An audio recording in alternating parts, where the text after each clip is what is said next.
Hi, everybody, and welcome to the backyard on a beautiful Saturday evening here in Ellensburg, Washington, USA. We are live at the moment, and it's 6:13 p.m., and I think we're going to start this at 6:20, so that's about 7 minutes from now. If you're watching this replay, scrub ahead 7 minutes. Thanks.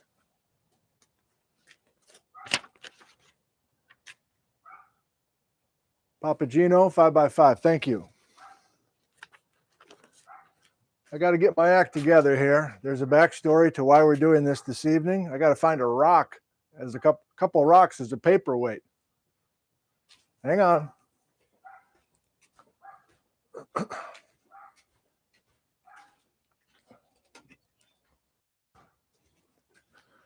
Yapping dog. No muffler boys yet. This episode of Nick from the Backyard brought to you by LaCroix. Key lime, naturally essenced. A little too fancy for my taste, but whatever. You got to love it. And by Vindman's Bakery in beautiful downtown Ellensburg. You've got to love it.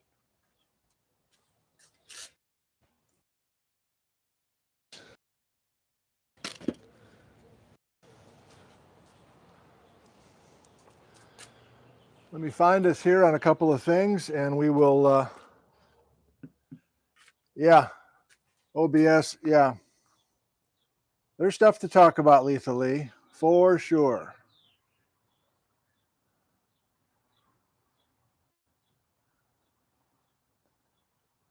I mean,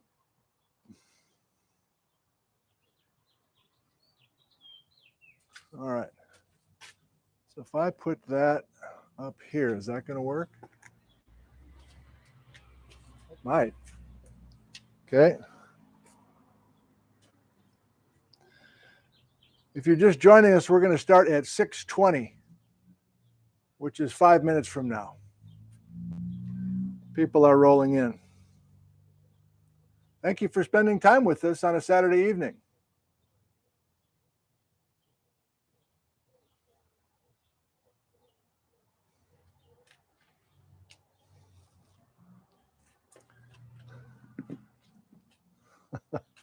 Oh, man.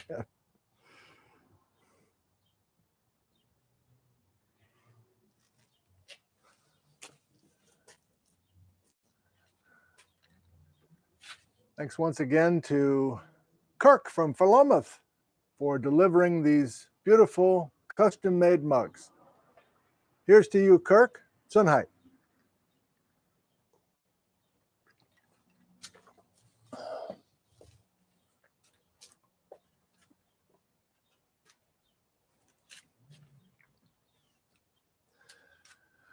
Okay, 122 are here at present. Let's say hi to a few of you before we begin today. I forgot to wear my watch, so I got to keep track of time here. We got 4 minutes before we start this little program. Where are you viewing from? Can we say hi to a bunch of you? Kent, Washington, Virginia, Renton, Washington, Camino Island, downtown Seattle, Boring Lava Field, Kent, Washington, Grass Valley, California, Acme, Washington, Kamloops, BC, Dave's Upper in Anchorage, Alaska, Norwalk, Connecticut, Graham, Washington, Menominee, Michigan, Marysville, Washington. Hello to all of you. La Center, Washington, Alberta, Canada. Heard of it. Gordon's in Glasgow, Scotland. Gordon, you're a regular. Bill's in Yakima. Paul's in Wenatchee. Mark's in Minnesota. Joe's in Jacksonville, Oregon. Dominic is in Tobago Island. Harrisburg, Pennsylvania. Gypsum, Colorado. Owasso, Oklahoma. Kathy's in Brisbane, Queensland, Australia. Have a good one, Kathy. I suppose it's dark there, huh? Or whatever, like short days for you, Southern Hemisphere. What do I know? Robert says hello from Glacial Lake Duluth, with Wisconsin via Missouri. I'm confused by so much there, Robert. I didn't know there was a glacial Lake Duluth, among other things. Flathead Valley, Montana, Nova Scotia. By the way, I have almost nothing in my head about what we're going to talk about, but I'll come up with something. Just a little inside scoop. Really riffing tonight. This is mostly a Starlink test, but I do have some things I want to share. Kettle Falls / Northport. I need to learn your area, Brian. I don't know much at all. Tehachapi, near the Garlock San Andreas interchange. Bright sunshine. Kathy's correcting me. Okay. Glaciations in Alaska is so much more pronounced than anything I have seen in Washington and Oregon. It's amazing to see. All right, Dave. You win. Good job. Spokane Valley. Thorpe, Wisconsin. And we got 1 minute. So I guess I should start thinking about what we're doing. I don't really like the contrast, by the way. It's kind of bugging me. I should have given you some content, and then I'll transition to playing around with technology here. Thank you for joining us. Give me a couple of seconds, would you?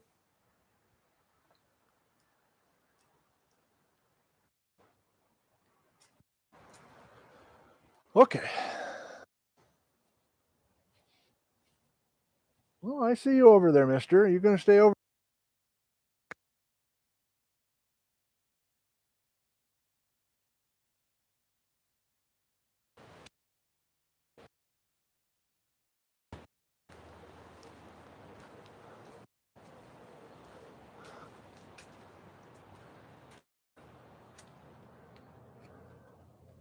Almost 200. Well, good evening and welcome, everybody. My name is Nick Zentner. I teach at the college in town. It's summer vacation, but I'm not much a vacationer, and I enjoy continuing to learn what I can daily. And in particular, I'm live streaming to you from my backyard to start practicing rather significantly using Starlink satellites, and a Starlink dish, which is portable for me. So I can set it up wherever. But I think in the next few days to weeks, I'm going to be regularly practicing out here in the backyard. Full disclosure, I was all set to do something in my office with you involving some old books and some old maps, but I couldn't get that to work at school. So I got frustrated. So I came back here and I tried this a few days ago in Starlink in the backyard and was not prepared properly. So that didn't work. So it does feel like I'm back to the days of 2020 where I'm really off balance with all sorts of technology. But it appears that things are working right now, and that's great. I do want to share some geology thoughts with you at the start, because many of you are watching this in replay and you're interested in hearing a little bit about older glaciations. And I'm going to do that right now. And then if you're patient and want to stick around after some live Q&A, I think I am going to play a little bit, if everything holds out with batteries and everything, play a little bit with this technology. But first things first, let's get to some of the content. I just recorded an audio podcast in the basement earlier today. It's out there. I don't know if you listened to those audio episodes. So some of this is going to be a repeat from that radio episode. And I've been inspired by a radio interview that I did with Joey from Crime Pays But Botany Doesn't. We had a nice phone conversation yesterday, and he already posted that on his podcast. So I'm kind of back in the flow of thinking about broadcasting, essentially. So thanks to Joey from that channel for kind of getting me off the neutral position that I've been in for the last week or so. But that doesn't mean that I haven't been reading and learning. And that's what I want to share with you today. Some initial thoughts, then I'm going to read a few passages from you in a very haphazard, chaotic manner. And then we'll go to some live question and answer. I don't want this to be an hour and a half. I know the last time I tried to do a 20-minute video, it turned out to be 90 minutes, but I fully intend that not to be the case here today. Okay, so some verbal thoughts to begin with. I am fixated currently on older glaciations in Washington. And I haven't really thought that much about earlier times that we had ice sheets in Washington. I don't really care that much about mountain glaciers or alpine glaciers right now. I'm focusing primarily on evidence of ice sheets crossing the border from Canada, ice sheets plural. And you're like, wow, I thought there was just one. And more or less, that has been the story to this point, including myself when I talk about things. Okay, we're testing. We got a big gust of wind right now. We'll see if the audio is holding in there. And it's like papers hold on. Wind chime, forgot to take that down. Can you hear the wind chime? Okay.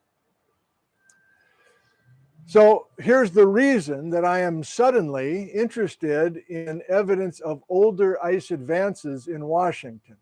J. Harlan Bretz. And J. Harlan Bretz in the 1920s, most of you have heard this by now in some form this spring, but I'll repeat it for the newbies. J. Harlan Bretz, all through the 1920s, was out here every summer on foot with his students, and he was finding evidence for one major flood, one major ice age flood that he called the Spokane Flood. Now, I've heard about the Spokane Flood as long as I've been out here, 35 years. But I just assumed that the Spokane Flood was water coming from Glacial Lake Missoula, younger than 20,000 years ago. But it turns out if you go back and read his original work, and it's a dozen papers from the 1920s, incredibly prolific, he's talking about a Spokane flood coming from an older ice sheet time, not the most recent one. So to propel us forward and not have to repeat everything, assuming you've seen a bunch of these programs in the last few weeks, the label Wisconsin glaciation is nice and easy. Wisconsin glaciation, red colored pen in the videos of late. That's when the ice sheet was here in Washington, younger than 25,000 years ago. And was the ice here younger than 25,000 years ago? Absolutely. What evidence do we have for that? Incredible amounts of data, primarily surface exposure dates from glacial erratics and ice rafted erratics, OSL dates from the floor of Glacial Lake Missoula by Larry Smith, Michelle Hansen, Brian Atwater, Richard Waite, Jim O'Connor, Joel Gombiner. The list goes on and on. Gene Keever. There's all sorts of work with Wisconsin dates, meaning ice here, ice sheet here in Washington, and yes, ice age floods, plural, younger than 25,000 years ago. But that's not what I'm interested in. That's not what I'm interested in. Because Bretz in the 1920s is talking about a pre-Wisconsin time that he's calling the Spokane ice sheet. I want to see what that evidence looks like over by Spokane. He's got an older ice sheet, a pre-Wisconsin ice sheet, and he's not talking about Glacial Lake Missoula in the 1920s. Instead, Bretz is talking about water coming directly from that ice sheet, that Spokane ice sheet. So there's been confusion. There's been a move away from that Spokane older glaciation story. And I may well eventually get to the point where I realize that Bretz totally got off it himself. But I'm not so sure that's the case, because even in his last paper, he has that Spokane ice sheet over Spokane. And I think, although I'm not sure because I haven't read that far yet, I think he's going to continue with this older ice age flood story, therefore an older ice sheet as well as a younger. Okay, well, that's the context in general. But now I'm coming up with all sorts of ways to think about these older ice sheets. And I'm not inventing these thoughts, you know, this is all this work's been done. It's just like me coming in and trying to find the work. Old work, new work, interviews with people, emails coming in from people. And that's the fun part for me, especially if there's a narrative that just doesn't exist. And I can truly say that the Bretz older glaciation ice age flood story is a lost narrative. Maybe for good reason, but I'm intrigued about why we're not talking about all these channels, why the Grand Coulee, why isn't everybody saying that the Grand Coulee was carved more than 100,000 years ago? Brian Atwater's the first guy to get me thinking about that. There is Wisconsin-aged moraine and Wisconsin-aged Ice Age flood deposits in the floor of Grand Coulee, a moraine. So you're advancing the Wisconsin ice into a Grand Coulee that's already been carved more than 100,000 years earlier. At least that's the working model that I have. So a couple more verbal things. I'll go to a few things that I want to read to you, and then we're going to try to go right to your live Q&A. And you might ask a few things that steer me here or there. And then after that, testing fun with Starlink. Okay? Thank you. I don't like the lighting, by the way. I'm backlit, and it could be better. I'm going to play with that once we're done. And you're like, it's fine. Keep rolling. And I've got an iPad. Okay. All right. So final verbal comments off the top of my head. At least 100 years ago, the glacial geologists who have been in Washington at that time, Joseph Pardee, Harley Bretz, Thomas Large, Israel Russell, Frank Leverett, is that how you say it? A couple others that don't come to mind. They're all talking about 2 or 3 generations of ice sheet in Washington. Like the ice sheet comes across the border and then it goes back. And then the ice sheet readvances into Washington, more or less the same distance, more or less, and then it retreats back. And then it comes a third time. And if there's just 3 glacial advances, then the third time is the youngest, and the third time is the Wisconsin. Okay?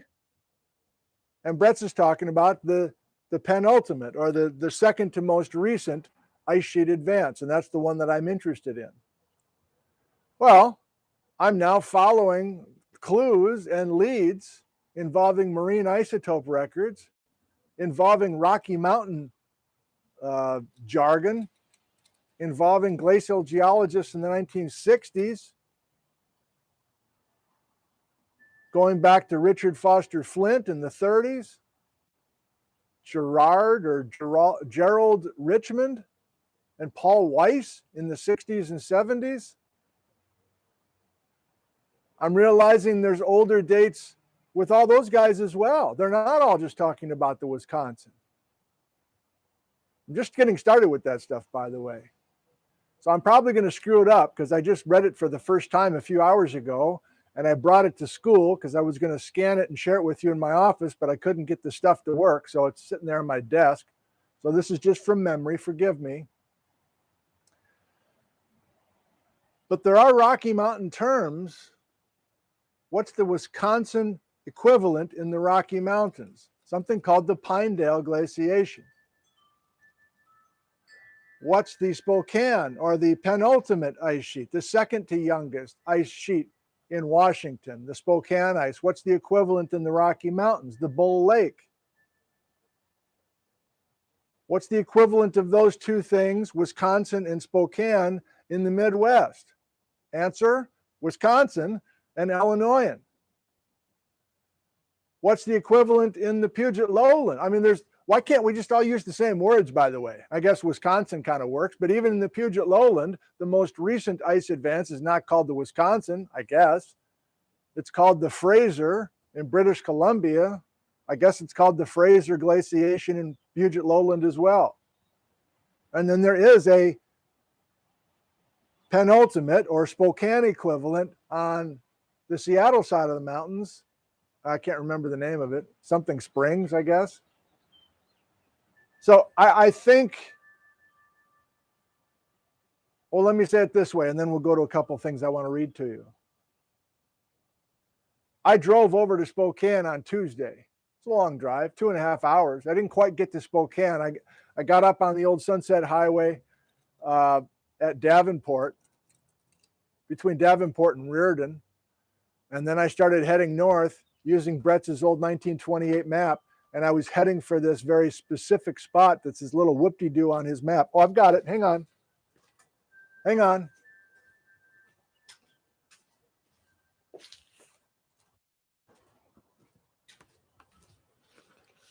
Again, the office setup is better for documents, but couldn't get it rolling.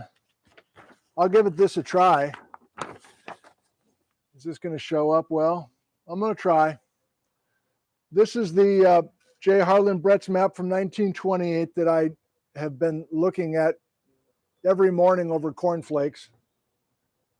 And if I do this, so I'm going to flip us over to the Spokane area. I'm going to try to hold this as steady as possible. And I was heading for this thing.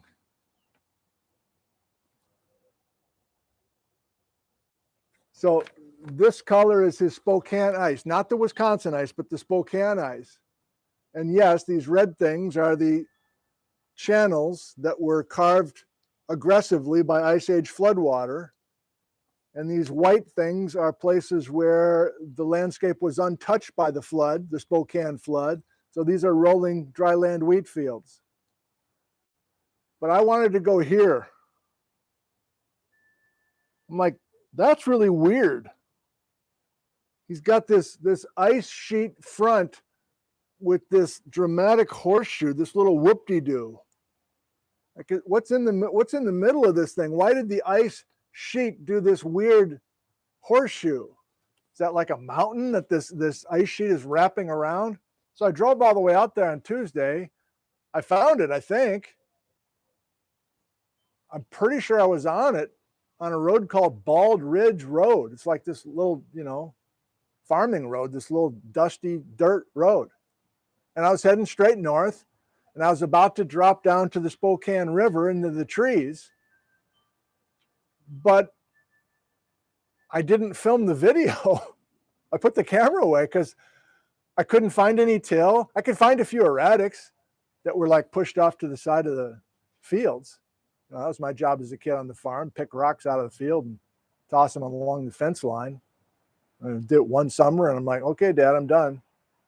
And then the next year, and he's like, okay, time to pick rocks. I'm like, I already did it. I picked all the rocks out of the field last summer. He's like, there's a whole new crop. I'm like, what? Frost heave. So there were a few erratics along the side of the fields, but I don't want to say I'm doubting Brett's, because who better to listen to than a guy who covered glacial terrain on foot for like 10 summers in a row, basically.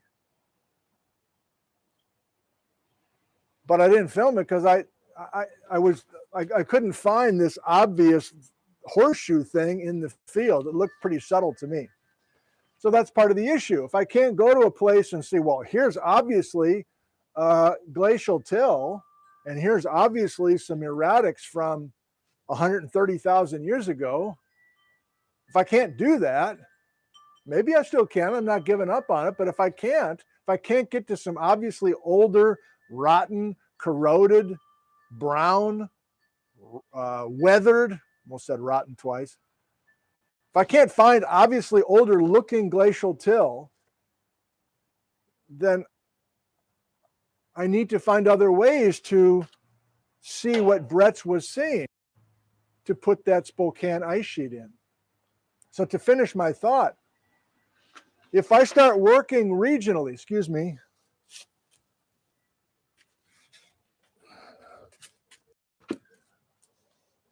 if I start working regionally and I learn what the Bull Lake tills look like in the Rocky Mountains. And by the way, Carl Lilquist, a buddy of mine who I chatted with the other morning, he's pretty sure the Bull Lake till and outwash has a bunch of calcrete baked into it.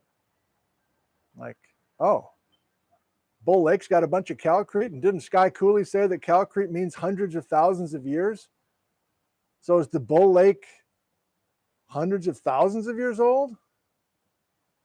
I was going with the number that the Bull Lake, aka the Spokane, aka the Illinoisan, aka the Springs in the Puget Lowland. I was going to the assumption that was 130,000 years ago. Maybe that's off.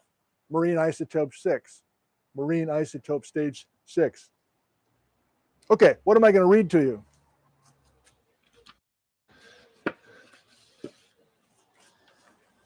Sharon in Malaga, aka Sharon in Wenatchee, has been doing a great job using her search engine techniques to find newspaper articles where J. Harlan Bretz is talking directly to us from these old Spokane and other newspapers. I want to read just a few of these things to you, and then we'll go to your questions. Thank you for your patience here today. We can see the time. No, we can't. Don't have my watch. Chicago, November 6th, 1924. Niagara Falls, America's largest cataract and scenic wonder, would stand dwarfed if placed alongside the Mammoth Falls, which existed in prehistoric times within the present boundaries of the United States.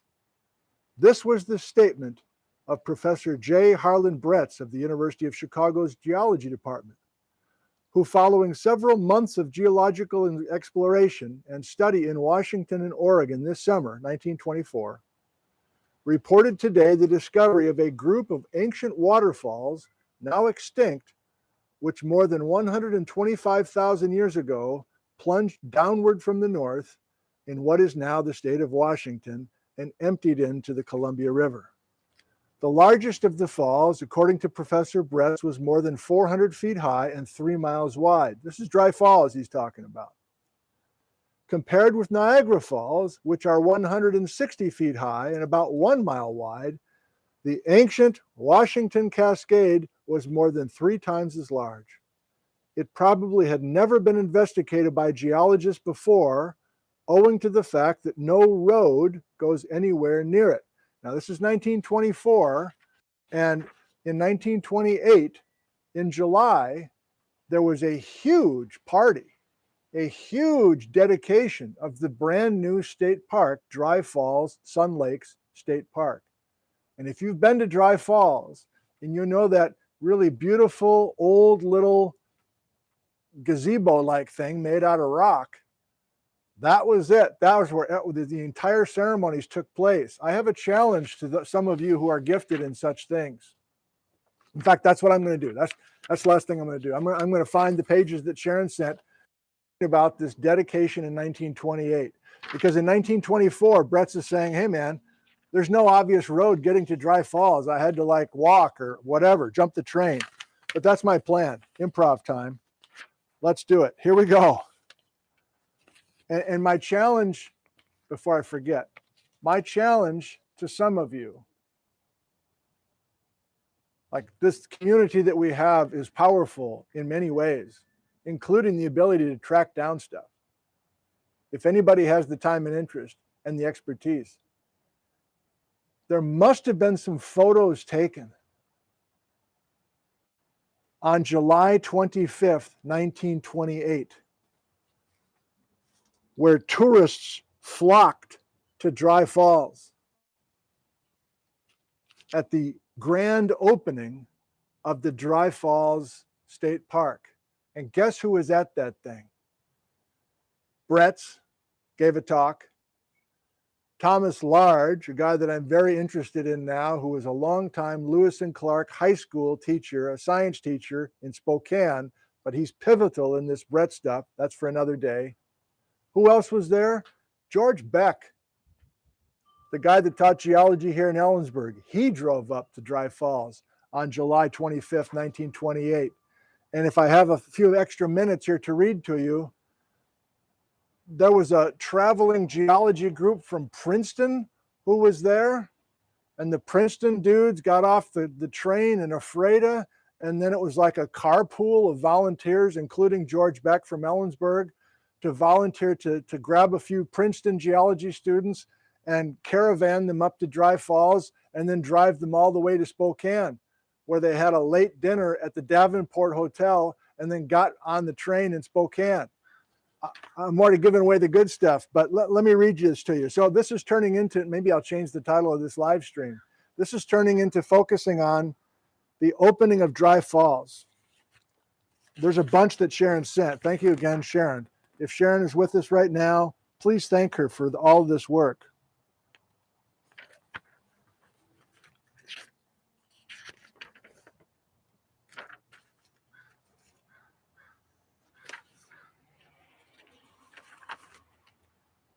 I want to find the best one. Hank, give me another second, would you? While I got you here.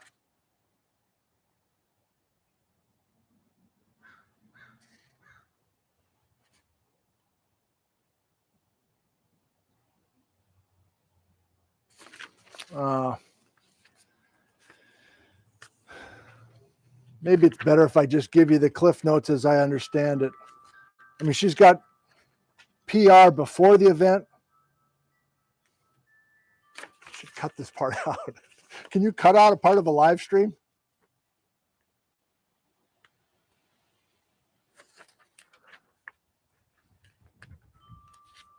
Oh.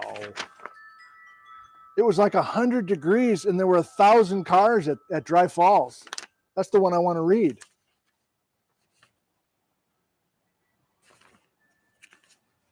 All right. Sorry about this.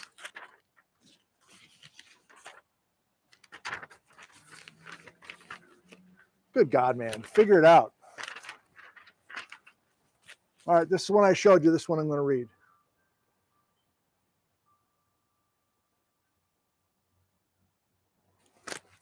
No.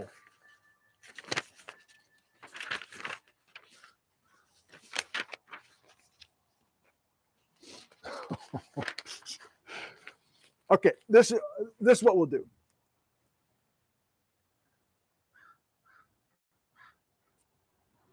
Geology 25th, 1928 is set for the opening of the Dry Falls State Park. This is like publicity for the event. Princeton Geological Expedition invited to attend dedication. Harry A. Young, Superintendent of State Parks, has set Wednesday, July 25th, 1928, as the date for the dedication of the Dry Falls of the Columbia as a state park.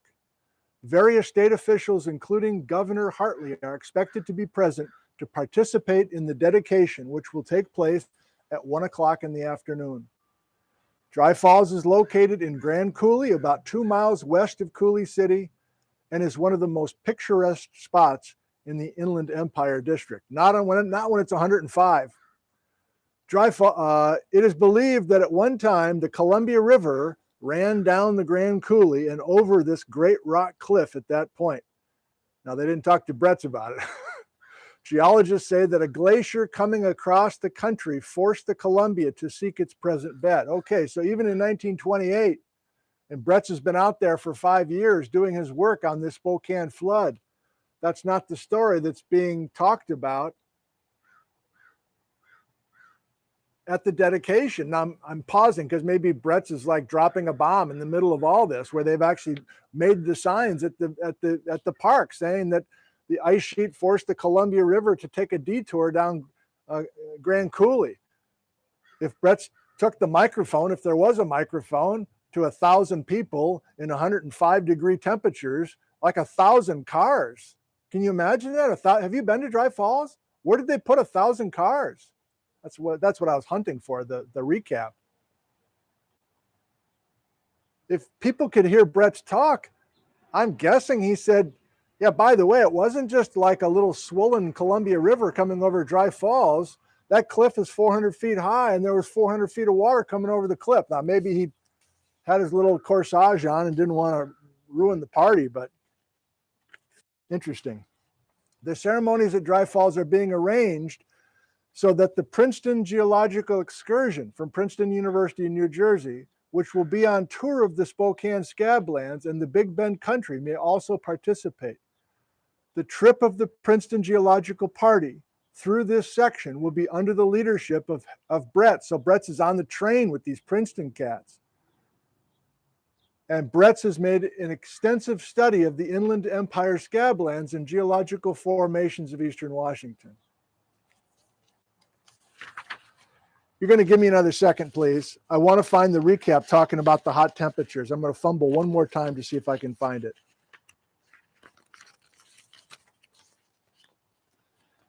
But I was up at Dry Falls last month, and David McWalter, who's the excellent ranger there, the head ranger at Dry Falls, he said, I was talking to my students, my 351 students, and David was standing there in the little gazebo. He said, you do realize Brett's was standing, I was talking about Brett's. David said, you do realize Brett's was standing here in 1928 in July at the dedication. I'm like, I've never heard that before, David. Well, here's all these clippings from that. And I immediately said, have you got a photo? He's like, I don't know of any photos of that day. Somebody must have been taking photos in 1928. All right, I'm not going to find it. Unbelievable. How is that possible? I'm sure it's here. You get the point. Disappointing. Okay. That's the end of my little program. I'm going to do more of these from the backyard as I get more and more comfortable with the technology. Can I answer a few of your questions, or at least try and see what you're interested in? Uppercase, please. And then if you still want to hang out, I'll show you the setup. We'll see if Bijou wants to get on camera. And I want to experiment with a little bit of camera positioning. Find my Etch-a-Sketch here. 40 are here. Okay, I'm looking for uppercase. If you want to ask about the 1928 event at Dry Falls, or confused with the stuff I said quickly about older ice advances. My main point is I'm trying to just organize my thoughts, and therefore organizing terms and dates that are known about the second oldest and maybe third oldest ice sheet advance into Washington. When am I coming to Spokane, Jeff? I don't know. I'm not sure. And even if I knew, maybe I wouldn't say. I like to just kind of stay low key. Occasionally, I'm out in the middle of absolute nowhere and somebody will stop. Some farmer will stop and go, hey, Nick on the rocks. So it is fun to meet people who are finding this stuff, whether it's on PBS TV or otherwise. But otherwise, I like to just stay free and well, whatever. John Nash, is there a mean Spokane ice sheet base elevation level? Interesting question, John. On the map, and again, if I can get my office thing working, I'll share some of this stuff. Brett's makes particular note of elevations of the heads of the channels, which I think is also the elevation of the base of the scarp. So I'm trying to answer your question, John. Brett's, in a way, how can I do this? I'll just do it with my hands. So just south of the Spokane ice sheet, there are some rolling hills of loess. And not just south of Spokane, it's like all through eastern Washington. There's rolling hills of loess. We all know that the floods missed where that loess is. Great. Brett says, typically the contours of that old mature landscape made out of loess, windblown silt, is like the slopes are less than 15 degrees or something like that. Gentle hill slopes. And then Brett says, when you get to a place where the rolling hills are then coming to a place where there's a basaltic naked scabland and where the loess has been gone, Brett's makes a very major message that you have a very steep scarp, he calls it. A scarp, a cliff basically, cut into the side of these rolling hills of loess. And the scarp is still loess, but it's like a 25, 30 degree angle. And so he's always measuring the elevation, John, of the base of these scarps. And he's making note that the elevation at the base of a loess scarp at the head of a channel is almost identical at every one of the heads of these channels, which is a main piece of evidence to suggest that all this water is coming out of the ice sheet at the same time.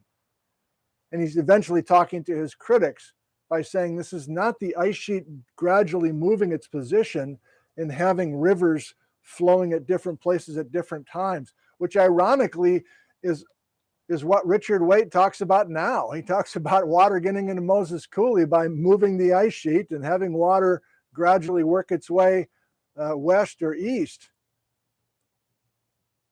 That was the main narrative that Bretz was fighting against in 1927. He's saying we're not shifting the ice laterally, we're moving the ice to position the water different places.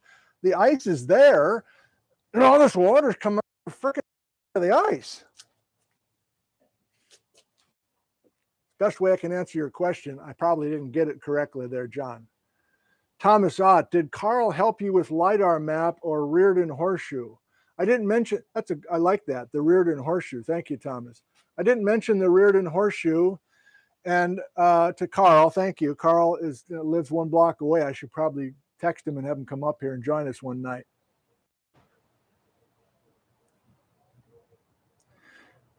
But I'll just remember right now. I'm going to show you the horseshoe one more time. I like that. I'm going to use that. I might call it the Davenport horseshoe, though, Thomas, if you don't mind.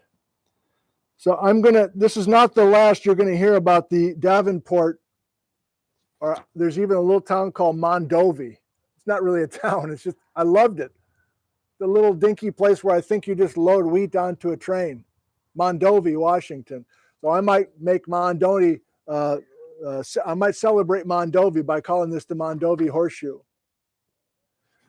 But this is 1928, the map that Bretz makes after his ambush meeting of 1927. So he has this rather intense assault on his work and his character among these USGS geologists in Washington, D.C., and I probably will do some programs on that meeting as well. But Bretz is motivated to go back to this ice front in the field season of 1927. Sharon, I'm sure he was here in 27. And one of the things he did was he went back to this Mondovi area, and that's the first time he has this horseshoe in. So he moved his Spokane ice front, Bretz did. He had his Spokane ice sheet a little bit further south without a horseshoe pre-1927. And after 1927's field season, he comes up with this horseshoe. I mean, he still got the channels coming out the front of the Spokane ice. And LiDAR, that's an interesting point. Between Dan, the Washington Geological Survey, and Joel Gombiner, who's very gifted with such things, Sky Cooley, Jerome Lessman, and others, I'm terrible with that LiDAR technology and how to get to it and how to manipulate it and how to shade it properly and everything. But I don't know. Carl did actually mention this, Thomas. How'd you know that? Carl Loquist did say, well, maybe there can be some LiDAR that would somehow show the Spokane ice sheet margin. And I'm like, I guess, but like, we're talking about an ice sheet edge that's 130,000 years or maybe older. Are we really going to see anything on the LiDAR? Are we mostly just going to see nothing but Wisconsin age stuff? And Carl's like, yeah, probably, but I don't know. There might be. Bretz was mapping something along that margin. Maybe there is some imagery that can help. Missed a bunch of your questions down here live. PD Riot, was all of this subtracted from standard science because of the people with the grudge in the USGS? Well, I can't rule it out. I don't want to go there because a couple of the people are still alive and I'm friendly with them, and I don't want to do any sort of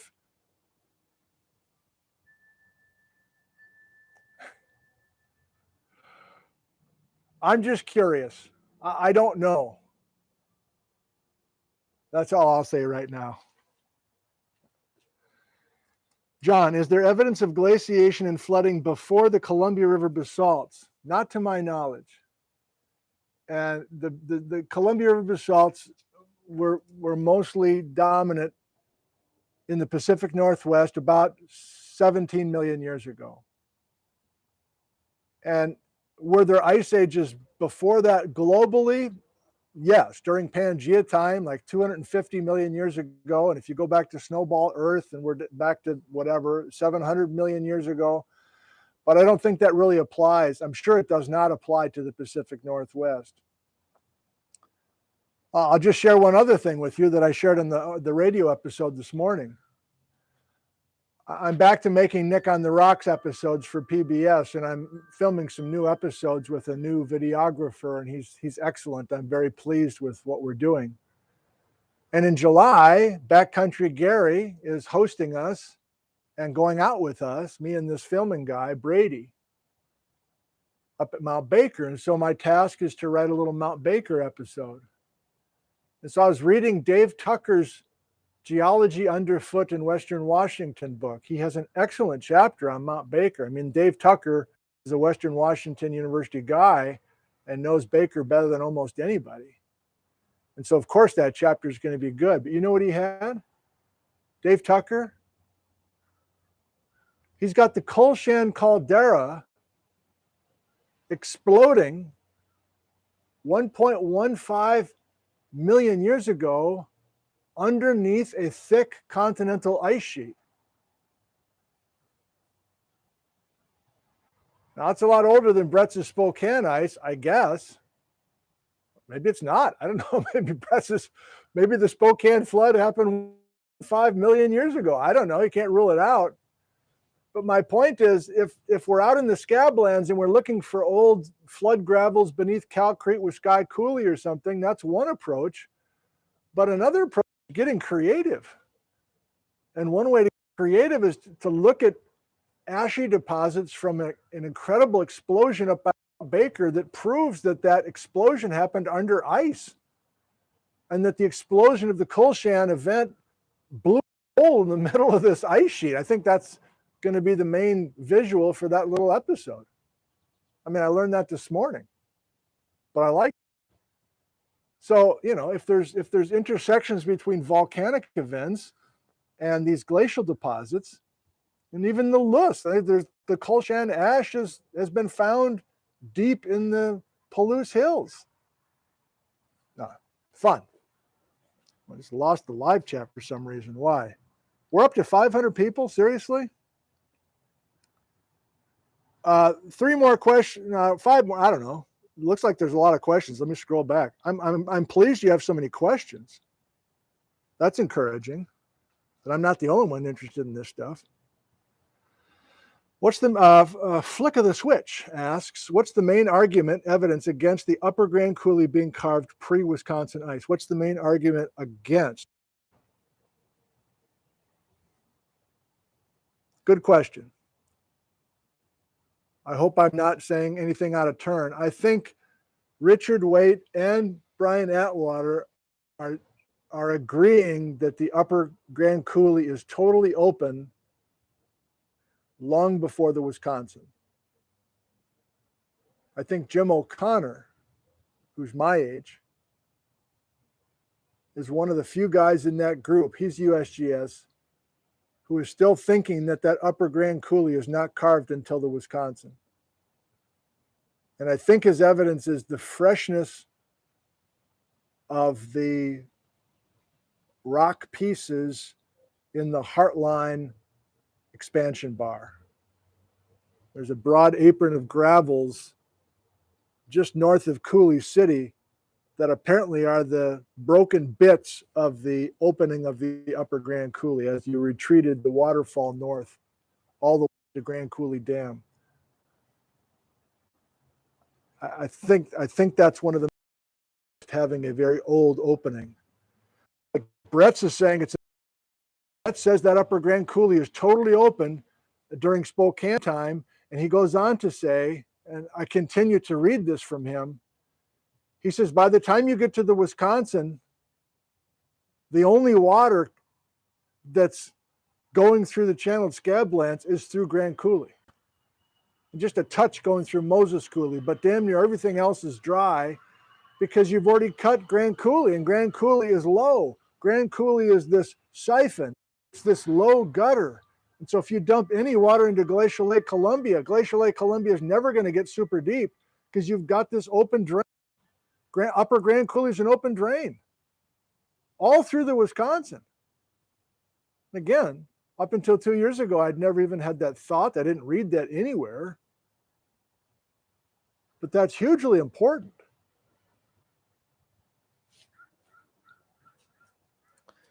Why so much hate for the Spokane flood back in the day? Well, thank you, Eric. That is the story that's been told a million times. And if you haven't heard the story, I'll give you a 3-minute version. Especially in the 1920s, the thinking of the day was everything in geology happens very slowly. Everything is gradual. Everything is being eroded grain by grain by grain. And that it really talks about the history of geology. And a generation or two before that, or more, I guess before geology was even a science, of course, everything was viewed as catastrophic and happening just in a few days from a religious point of view. I'm screwing this up a little bit, but anyway, the dogma of the day in the 1920s was that there really was, we're 1920s geologists. We know that nothing happens quickly. We know we're not in the dark ages anymore where things are happening in just a few days with the crazy amounts of water. That's what these guys are saying. And Brett's is like, yeah, I know that's what everybody's saying now, but I've got these deposits and these erosional landforms that say that it all happened really quickly. You guys, I'm sorry. And it didn't go well. And how do we view it today? I guess a combination of the two. Are we the apex of civilization? Hell no. Is there any chance the Columbia basalt was deposited onto a glacial plateau? Wow. Are you the same person that asked if there was ice before the basalts? Did you get the question? What did Washington look like 17 million years ago when these big fat lava flows started flowing over eastern Washington? I don't think it was a glaciated plateau. One, because we don't have worldwide evidence of glaciation 20 million years ago or 30 million years ago. That's hotter than now. And two, we have enough oil wells drilled, natural gas exploration wells drilled through the basalt to see that there's wild elevation changes at the base of the basalts, indicating that there was a pretty rugged terrain, mountains and valleys before the basalts. Interesting question. 3 more, and then I think we'll just say goodbye to people who know that we're done talking about geology, and I'll do a little technology stuff with you. Dan, is the Idaho event still happening? We're going to transition to that right now. Thank you. That's the end of the geology. Thank you for joining us from the backyard. I do intend to do this more frequently just to practice, and here's why. I am going to show you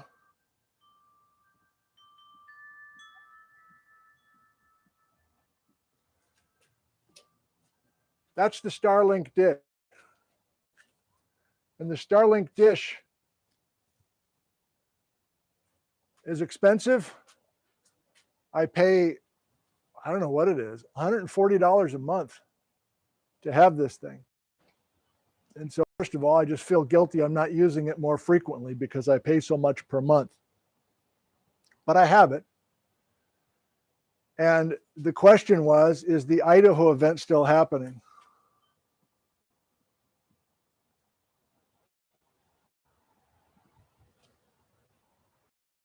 The Idaho event is a GSA Penrose conference that I was talking about all winter long. And the GSA Penrose Conference is designed, put together by Basil Tikoff, University of Wisconsin, Stacia Gordon, University of Nevada, Reno, Will Matthews, University of Calgary, and a geologist from Mexico I do not know. And so that Penrose Conference is happening, and it is not going to be broadcast by me because it's a Penrose Conference and the discussions involving Baja, BC and Cordillera and tectonics need to stay private. Those are the rules, basically. But I am going to be using this setup, and that's why I'm practicing with Starlight from the Penrose. And you're like, wait a minute, you just said you're not doing anything from the Penrose. Well, I can't do it during the day while the geologists are having their, hopefully, interesting and heated discussion. Like, I'm going to bring popcorn, I hope. But my plan, and Basil has been working with me about how we can do some public outreach involving this. I'm going to bring the Starlink thing, and I'm going to hopefully have a geologist every night or every other night mic'd up with me, and we're just going to have these geologists from over the world talking to you, answering your questions. You're going to be getting to know many of these geologists at this Penrose conference. But it'll be my job to just pull them aside after dinner or whatever and just have a beer and have these sessions that way. But forgot your name already. You were asking about, is the event happening, meaning is the public invited to do a field trip with Basil? And I did a video, I don't know, in March, announcing that Basil Tikoff was going to lead a field trip for anybody who wanted to show up in Idaho. And that is happening. I removed the video because there were way too many people who are doing it. And so I'm grateful for all the enthusiasm and all the people coming to Idaho to join Basil before the Penrose conference. That there's already way too many vehicles and too many people that have already been signed up, quote unquote. There's a party at a tavern, and the whole bar is being reserved and food being purchased. It's way more elaborate than I thought was reasonable. Basil wanted to hold a party. So there's a gal named Leslie who's been handling all this stuff. Bless her heart. But if you're just thinking about it now or hearing, I'm sorry, I'm just going to shut it down. It's become way too much, and I feel bad about it in a way. So I took that video down. So if you've been looking, trying to find more information, it's because I took it down. It was just out of control. Okay, so thanks for asking. Let me play here a little bit. I'll show you my setup. So I've got the tracking camera going. I can't get OBS to work again on this computer. I don't know what's wrong. That was the problem in my office as well. So I need Nat to help me again. But I think I'm realizing that I don't really need OBS for this Starlink thing, at least this nice simple format. The tracking camera's fine. I've been playing with these mics so that I can get both of them to work with the receiver. I got that right now. It's breezy and the sun is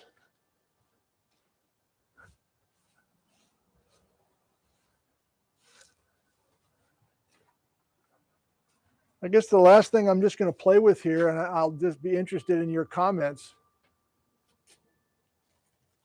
Like, I like to be outside. I like the viewers to know that we're outside. So I just don't want to be totally like in the shed.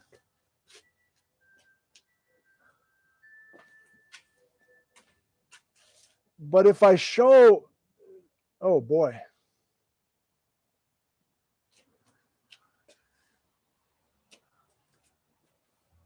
going on? Hang on.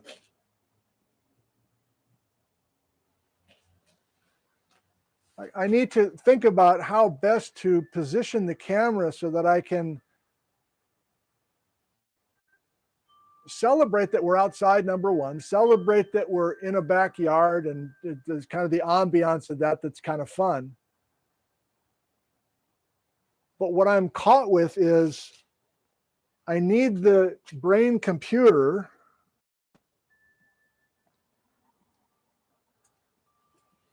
I need the brain to be protected from the sun and the wind. And I've learned that already from a few tries that I've had. And yeah, you know, I can go to the open hatchback in the car and do all that, but at least for my practice runs, I want to be under the, let me kind of zoom out for you for a second. The geology's done, right? You're just sticking around to like give me some feedback on this technology business.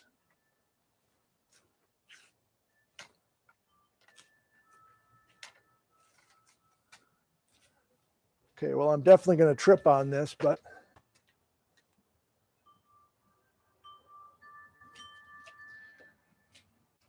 so you're kind of hearing what I'm saying.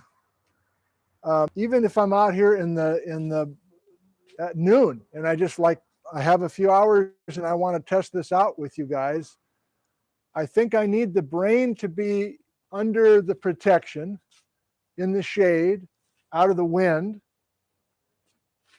But I don't know how to set up the camera to, first of all, if it's really bright, if I have the camera in the shade looking out to the brightness, then that's terrible. If I have everything out in the sun, that's no good because this thing's going to overheat and I'm going to overheat. But I'm back to this idea. If I'm totally just next to the broom here or whatever, like that's not very fun. I'm like I might as well just be in my office or in some static place. So I guess my other thought, now that I'm just rambling, is how untethered can I be from the brain computer?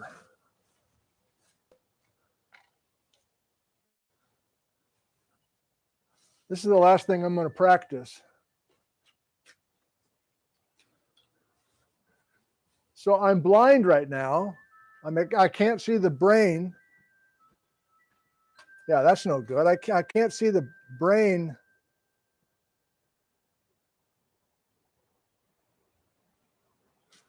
There's the power supply. How am I doing?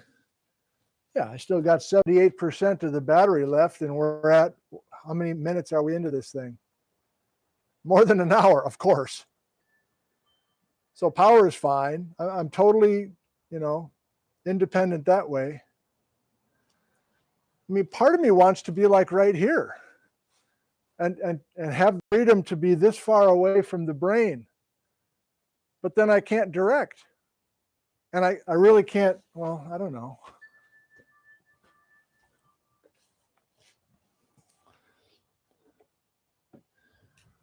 I mean, I guess what I'm saying now is you're still here if you're a technology person and you have an idea for me.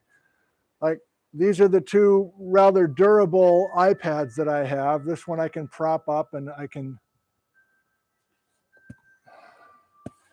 so I could have this like right here and I could like keep an eye on what's going on.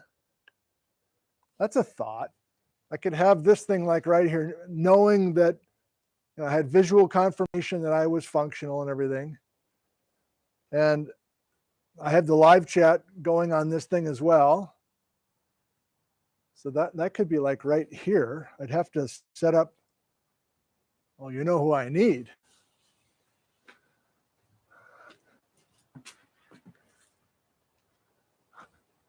You know who I need right now? Can you guess who I need right now? He's an old friend from spring of 2020.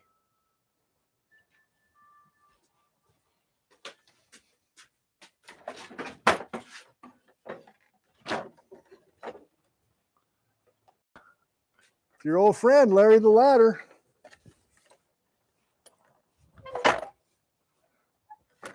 Wow. Throwback.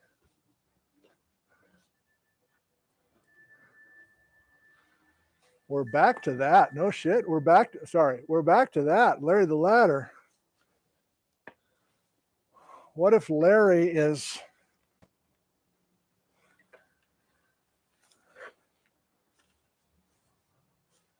Yeah. If Larry is right here next to...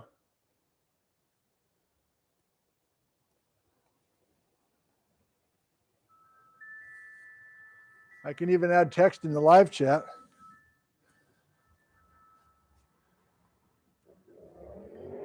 So I kind of like this, but I can't direct. That's my question. Do I really, once I get rolling and I do a program, I even have Larry's little place you set a can of paint, a little platform, where I can set a coffee mug or something else. Wow, this really is like old times. I need Cozy Fort by Steve set up again. Okay, this is comfortable. I guess my problem is it's going to take me a while to get used to the fact that, like, what do I really need to do when I'm over here? I'm not really going to like move the camera around. Wait, why is the camera? Oh, there it is. There's a delay, right? So if I can set up tracking, I don't really have to be over here to monitor anything unless there's a problem. That's like the control room over there. Is it tracking right now? Okay, well, that's a problem. There's a delay.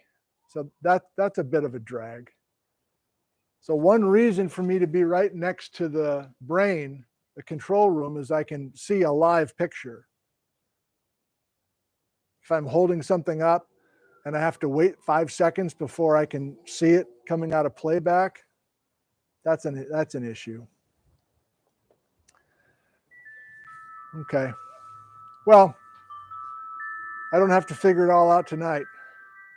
And this is a nice time of night to have everything set up. I guess maybe if I do this tomorrow morning, I might do this tomorrow morning again, or tomorrow night. I'm by myself, by the way. Liz is down in Nicaragua at a yoga retreat.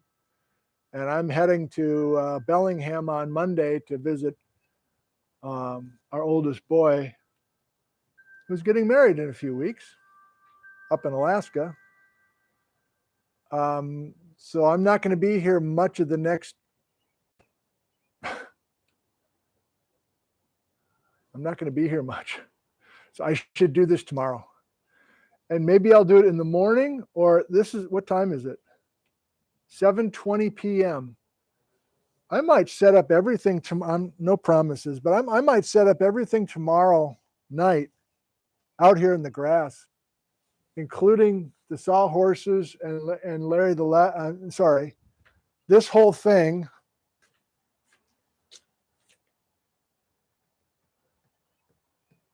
It wouldn't overheat. It's worth thinking about. Okay, a few final goodbyes to you all, and then I'll bid you a fair farewell. And I'll say goodnight to you and maybe see you tomorrow. Not sure. Where are you viewing from? Do a couple of quick goodbyes. Dominic, thank you. Shelby, John, Carol, Alberta Gary, California Dreamer. There's Kirk, Stevie Pinhead, Cuba, the Geekus, Christopher, Kirk again from Philomath, David.